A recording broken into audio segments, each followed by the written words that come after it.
Good morning, student. Today we will see activity 6. Material required: plastic funnel, balloon, rubber tube, bucket full of water and a rubber band, some pebbles. Cut the top of the balloon and tie it to the wider end of the funnel with the help of a rubber band. Attach the rubber tube to the other end of the funnel. Immerse the wider end of the funnel into the water filled in a bucket. This model we have prepared in our science exhibition, hydrophone. Class 7 student last year prepared this model. This instrument is called hydrophone. और इस hydrophone से हमें क्या क्या prove किया था कि sound can travel in even in liquids. Sound जो है लिक्विड में भी ट्रैवल होता है. Last year class 7 student prepare this model of hydrophone. In the above activity, we saw that medium is needed for the propagation of sound. A medium is required for the propagation of sound when we place an electric bell connected to a battery in an airtight bell jar. On ringing the bell, sound could be heard as the jar was filled with air. हमने क्या किया, एक bell को एक bell jar में रख दिया, ठीक, और फिर उसके बाद उसमें उस बेल जार में पहले हवा थी. जैसे ही हमने बेल को इलेक्ट्रिक करंट बैटरी से जोड़ दिया तो हमें उसका साउंड सुनाई दिया. बट हमने क्या किया नेक्स्ट टाइम कि हमने सक्शन पंप के थ्रू उसका जो एयर है उसमें का उस एयर को हमने बाहर निकाल दिया और फिर से हमने बैटरी से उस बेल को जोड़ा. तो क्या हो गया, no sound could be heard when the bell no sound could be heard. जब हमने बेल को बैटरी से जोड़ा तो हमें उसकी आवाज़ सुनाई नहीं दी, सिर्फ दिख रहा था कि बेल बज रही है. क्यों नहीं हुआ ऐसे, क्योंकि हमने उसमें से एयर को क्या कर लिया था, सक्शन पंप के थ्रू पूरा बाहर निकाल लिया था. तो इससे हमें क्या पता चला कि sound can not propagate through vacuum. यदि वैक्यूम है, वहाँ पे निर्वात है, तो वहाँ पे साउंड आपको सुनाई नहीं देगा. Material medium is necessary for the propagation of sound. Sound travels 16 times faster in some metal and 4 times faster in water. Metal में वो 16 टाइम तेज़ी से सुनाई देता है या प्रोपोगेट होता है और 4 टाइम फास्टर इन वाटर. आपने कभी देखा है एस्ट्रोनॉट जो है, जो मून पे जाते हैं, तो वो एक दूसरे के साथ बातचीत नहीं कर पाते, मतलब वो बोलेंगे बट उसको सुनाई नहीं देगा. क्यों? क्योंकि वहाँ पे वैक्यूम है, वहाँ पे स्पेस है, वहाँ कोई मीडियम प्रेजेंट नहीं है जो उनके साउंड को प्रोपोगेट कर सके. तो वो एक दूसरे से बात करने के लिए क्या यूज़ करते हैं, radio waves for communication. Radio wave do not require a medium for their propagation, क्योंकि हमें पता है रेडियो वेव को मीडियम की ज़रूरत नहीं होती है प्रोपोगेशन के लिए. दे यूज़ रेडियो वेव्स. कौन? Astronaut. On the surface of the moon why the voice can not of an astronaut can be heard. बाजू में खड़े हुए एस्ट्रोनॉट का आवाज़ उसको सुनाई नहीं देता है. क्यों?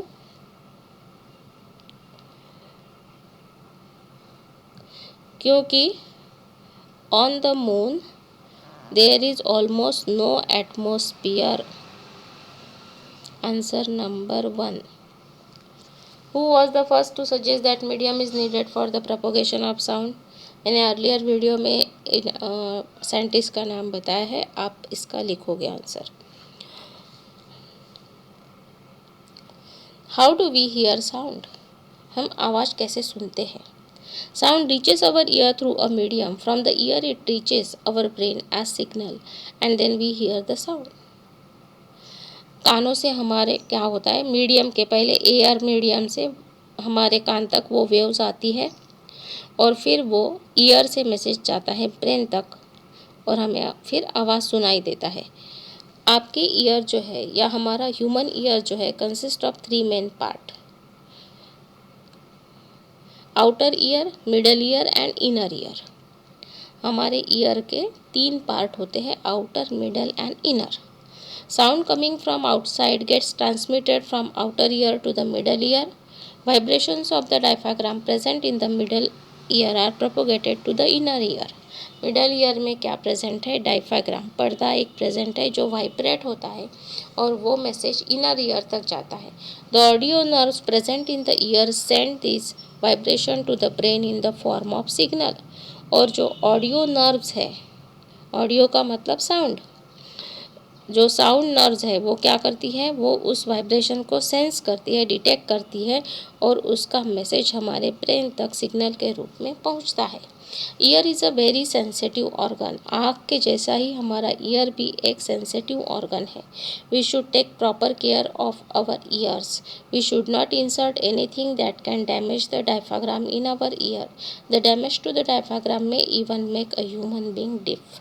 यदि हमारा डायफ्राग्राम यानी कान का पर्दा, उसमें कुछ प्रॉब्लम हो जाती है तो हम डिफ होने के चांसेस बढ़ जाते हैं.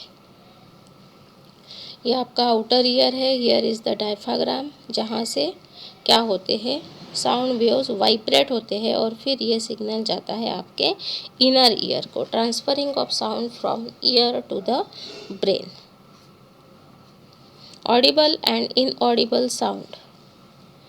We know that in order to produce sound, it is necessary for the object to vibrate. कभी भी साउंड प्रोड्यूस होने के लिए उस ऑब्जेक्ट में वाइब्रेशन होना ज़रूरी है, ये हम पढ़ चुके हैं. Move your hand up and down as fast as you can. आप तेज़ी से अपने हाथ को ऊपर नीचे करोगे तो आपको एक आवाज़ सुनाई देगी. बट हम ये भी जानते हैं कि 1 सेकेंड में हम 5-6 बार ही अपने हाथ को ऊपर नीचे कर सकते हैं और वो जो आवाज़ सुनाई देगा वो आपको इतना अच्छे से सुनाई नहीं देगा, या फिर आवाज़ हो सकता है आवाज़ आएगा भी नहीं आपको. Sound is produce but that sound is not heard by you. वो आपको सुनाई नहीं दिया. ऐसे क्यों हुआ? Because we can hear only those sound that have frequency in the range 20 vibration per second to 20,000 vibrations per second hertz. हमें वही आवाज़ सुनाई देता है.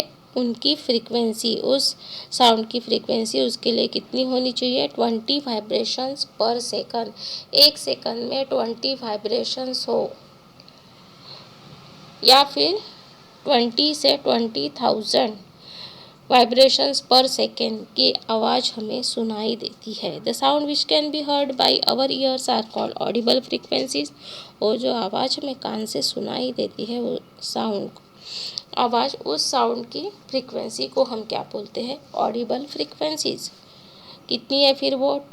20 to 20,000 hertz. 20 hertz to 20,000 hertz. The sound having a frequency less than 20 vibration per second is called infrasonic sound. 20 vibration per second से कम वाले sound को हम बोलते हैं infrasonic sound. while the sound having frequency greater than 20,000 vibration is called ultrasonic sound.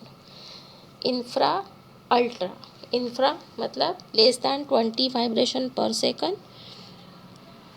और 20,000 vibration per second से ज़्यादा sound को हम बोलते हैं ultrasonic sound. Some animal can hear sound with frequency even more than 20,000 vibrations per second. कुछ animals जो है 20,000 वाइब्रेशन से ज़्यादा वाली फ्रीक्वेंसी का आवाज़ उनको सुनाई देता है. Dogs can hear frequencies up to 40,000 vibration per second. इसीलिए हम बोलते हैं कि डॉग्स जो है वो 40,000 वाइब्रेशन तक की आवाज़ को सुन सकते हैं. Bats can hear frequency 70,000 vibration per second and can also produce it. Bat, चमगादड़ जो है ना, वो 70,000 वाइब्रेशन पर सेकंड तक की आवाज़ को सुन लेते हैं और वो उतना साउंड वो प्रोड्यूस भी कर सकते हैं. Uses of ultrasonic sound. Ultrasonic sound का यूज़ कहाँ होता है? For searching cracks inside the metal. किसी मेटल में यदि क्रैक है तो उसको ढूंढने के लिए. For destroying bacteria. बैक्टीरिया को डिस्ट्रॉय करने के लिए. For cleaning parts of watches. For locating tumour inside the brain. Brain के अंदर कोई ट्यूमर है तो उसको डिटेक्ट करने के लिए अल्ट्रासोनिक साउंड का यूज़ होता है. फॉर क्यूरिंग गॉट पेन, मतलब मेडिकल में इसका यूज़ होता है. For treatment of cataract. For removing stone from kidney. Kidney में स्टोन है तो उसको रिमूव करने के लिए, मोतियाबिंद के ट्रीटमेंट के लिए, बहुत सारे मेडिकल इसमें अल्ट्रासोनिक साउंड का यूज़ होता है। What is the difference between audible and ultrasonic sound? Audible का रेंज कितना रहता है फ्रीक्वेंसी का? 20 hertz to 20,000 hertz, that is audible frequencies.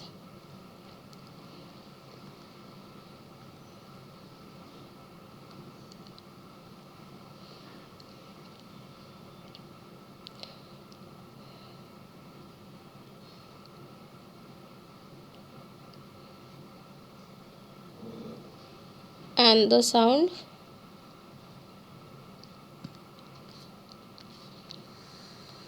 and ultrasonic,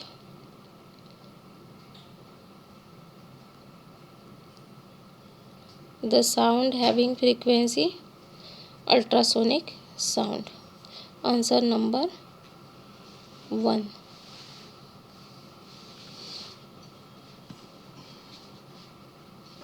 Write 2 uses of ultrasonic sound. इतने 7 uses are there. Out of this you write down any 2 uses. Write the audible range of normal human being, 20 hertz to 20,000 hertz. 20 hertz to 20,000 hertz.